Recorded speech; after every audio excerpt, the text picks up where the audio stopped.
నేను మీ Venkat, arithmetic and reasoning faculty. Okay, ఈరోజు ఏ టాపిక్ తీసుకుంటున్నా అంటమ్మా, మెన్జురేషన్.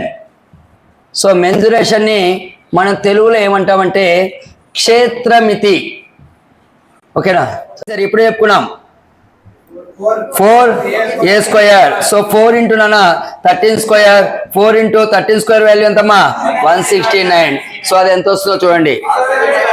6 ఎంత 6 సెంటీమీటర్ స్క్వేర్. యాజ్ నోట్ చేయండి. అది 72 నేను చెప్తాను తల్లి. అది క్యూబ్ని ఏం చేశాడంటే చెక్కాడు. ఎలా చెక్కాడు నాన్న? బాల్ లెక్క చెక్కాడు. మీకు విషయం తెలుసా, బయట మనకు వుడెన్ బాల్స్ కూడా స్క్వేర్ షేప్ తోటి అంటే క్యూబ్ షేప్ తోటి కన్వర్ట్ చేస్తారు. అయితే దీన్ని చెక్కాడు నాన్న. ఎలా చెక్కాడంటే దీన్ని ఇలా బాలు లెక్క చెక్కాడు. ఇలా బాలు లెక్క కన్వర్ట్ అంటే స్పియర్ లెక్క చెక్కాడు నాన్న. మరి స్పియర్ యొక్క వాల్యూమ్ ఫార్ములా ఏందమ్మా? Volume formula 4/3 πr3. మరి ఇక్కడ నాకు రేడియస్ ఎంత అవుతుందో చెప్పాలి. రేడియస్ అంటే అమ్మా ఇది సైడ్ ఎంత ఇచ్చాడు నాన్న? నీకు 6 ఇచ్చాడు. రేడియస్ ఎంత వస్తుందో మీరే చెప్పాలి, తక్కువ చెప్పాలి. ఇప్పుడు 3 రేడియస్ ఎంత నాన్న? 3. 4/3 మనకి 5 వాల్యూ ఎంత అంటే నాన్న 22/7 అండ్ 3 క్యూబ్ వాల్యూ అంటే 3 ఇంటూ 3. సో ఇది ఎంత వస్తుందో చూడండి అమ్మా, 113 పాయింట్ సంథింగ్ వస్తుందో చూడండి. 113 ఎక్కడుంది చూడండి ఆప్షన్లో. Option A. ఫార్ములాస్ మాత్రం కంపల్సరీ మీకు ఐడెంటిఫై చేయాలమ్మా. టోటల్ సర్ఫేస్ ఏరియా ఫార్ములా ఏంది? 6a square. అమ్మా టోటల్ సర్ఫేస్ ఏరియా ఏంటంటే నాన్న 6a square is equal to 726. మరి నీకు ఒకసారి చూడండి నాన్న, 1 జా అగైన్ 1 2 మిగులుతుంది, 2 జా 1 జా అంటే a square is equal 121. A value ఎంతమ్మా? 11. మరి నీకు వాల్యూమ్ అడుగుతున్నా నాన్న. వాల్యూమ్ కు ఫార్ములా ఏందమ్మా? ఏ క్యూబ్ నానా. ఏ క్యూబ్ అంటే నాన్న 11 క్యూబ్ నానా. 11 క్యూబ్ యొక్క వాల్యూ ఎంతంటే 1331. యాస్ ఇదో నోట్ చేయాలమ్మది. అలాగే ఉండండి. 77 కూడా చెప్తానండి అమ్మా. 77 కూడా ఒక్క నిమిషం. Length of the longest rod that can be placed in a cubical room is 50√3. What is the value అడిగాడు. అమ్మా ఒక క్యూబికల్ రూమ్ లో పట్టే లాంగెస్ట్ రాడ్ ఏంటి చెప్పండి? ఇప్పుడు ఈ రూమ్ లో పట్టే లాంగెస్ట్ రాడ్ ఏంది? ఈ రూమ్ లో పట్టే లాంగెస్ట్ రాడ్ డయాగ్నలే. ఓకేనా? మరి నీ క్యూబ్ యొక్క డయాగ్నల్ ఫార్ములా ఏమి ఇచ్చారు చెప్పండి? క్యూబ్ యొక్క ఏ రూట్ కాదు, √3a. మనకి ఆల్రెడీ డయాగ్నల్ యొక్క లెంత్ ఇచ్చాడు నాన్న. ఎంత ఇచ్చాడు చూడండి, 50√3 నాన్న. So √3 cancel. a is equal 50. Volume a cube is equal నాన్న 50 క్యూబ్. సో నీకు 5 క్యూబ్ అంటే ఎంత నాన్న? 125. సో 3 సున్నాలు పెట్టండి.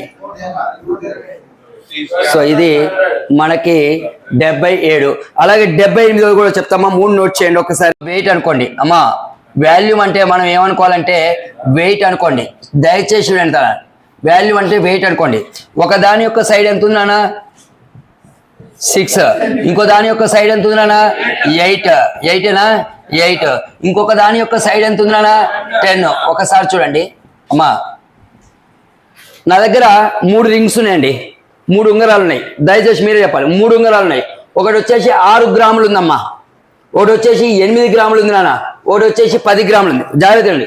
ఒకటి 6 గ్రాములు ఉంది, ఒకటి 8 గ్రాములు ఉంది, ఇంకోటి ఎంత ఉందమ్మా 10 గ్రామ్స్. ఈ మూడింటిని కరిగించి నేను కొత్త ఉంగరం చేసిన. దాని యొక్క బరువు ఎంత అయ్యా? ఇప్పుడు ఈ ఉంగరాన్ని కరిగించి కొత్త రింగ్ చేశాను. అప్పుడు దాని యొక్క బరువు ఎంత ఉంటుందమ్మా 24. అంటే కొత్త ఉంగరం యొక్క బరువు ఎంత ఉంటుంది అంటే నాన్న 24 గ్రామ్స్. అంటే ఇక్కడ నేను ఒక్కటే చెప్తున్నానా, ఎంత వస్తుంది 24 గ్రామ్సేనా? రైట్. అయితే ఇక్కడ వాల్యూమ్ అంటే నాన్న వెయిట్ అంటే ఇక్కడ వాల్యూమ్ నాన్న. ఓకేనా? అంటే దీని యొక్క వాల్యూమ్ ఎంత అవుతుంది? 6 క్యూబ్ నాన్న. ఎంత? 216. దీని యొక్క వాల్యూ ఎంత అవుతుంది నాన్న? 8 క్యూబ్ నాన్న. 8 క్యూబ్ ఎంత? 512. దీని యొక్క వాల్యూ ఎంత అవుతుంది నాన్న? 10 క్యూబ్ నాన్న 1000. మరి మూడింటి యొక్క వాల్యూమ్స్ ఎంత చెప్పండి? సమ్ ఆఫ్ ది 3 వాల్యూమ్స్ ఎంత చూడండి అమ్మా. 28. అమ్మా ఈ మూడిటి యొక్క వాల్యూ ఎంత అంటే నాన్న 1728. మరి దీని యొక్క వాల్యూ ఫార్ములా నాన్న ఒక్క నిమిషం. ఏ క్యూబ్ ఇజ్ ఈక్వల్ నాన్న 1728. మరి ఇది 1728 దేని యొక్క క్యూబ్ అండి? 12 cube. So A cube is equal నాన్న ఇది దేని యొక్క క్యూబ్ అంటే 12 క్యూబ్ నాన్న. అంటే దీని యొక్క సైడ్ ఎంత అంటే నాన్న, దీని యొక్క సైడ్ ఎంత అంటే అమ్మా 12. సో ఒకటే ఇక్కడ వాల్యూమ్ అంటే నథింగ్ బట్ వెయిట్ నానా. Some of these two volumes is equal to this one. అమ్మా ఈ మూడిటి యొక్క వాల్యూమ్ దాని వాల్యూమ్ సమానం అవుతుందండి. ఈ మూడిటి యొక్క వాల్యూమ్ దేనికి సమానం అవుతుందమ్మా? దీని యొక్క వాల్యూమ్, దీని యొక్క వాల్యూమ్, దీని యొక్క వాల్యూమ్, దీని యొక్క వాల్యూమ్ సమానం. ఎందుకంటే ఈ మూడిటిని కరిగిచ్చి ఏం చేశాడు తెలుసా? దీన్ని చేశాడు. మీకు ఇంకొకసారి కొన్నిసార్లు ఏమొస్తారు తెలుసా? ఒక స్పెరికల్ బాల్ని కలిగించి చిన్న చిన్న బాల్లు చేస్తారు. ఎన్ని బాళ్ళు వస్తాయి అంటాడు. ఒక పెద్ద బాల్ని తీసుకొని, సాలిడ్ స్పెరికల్ బాల్ని తీసుకొని దాన్ని చిన్న చిన్న బాల్లాగా కలిగిస్తే ఎన్ని స్పెరికల్ బాల్స్ వస్తాయంటూ అడుగుతాడు. లేదంటే ఒక ఫ్లోర్ ఇచ్చి ఆ ఫ్లోర్ యొక్క మెజర్మెంట్స్ ఇచ్చి ఎన్ని టైల్స్ పడతాయని అడుగుతాడు.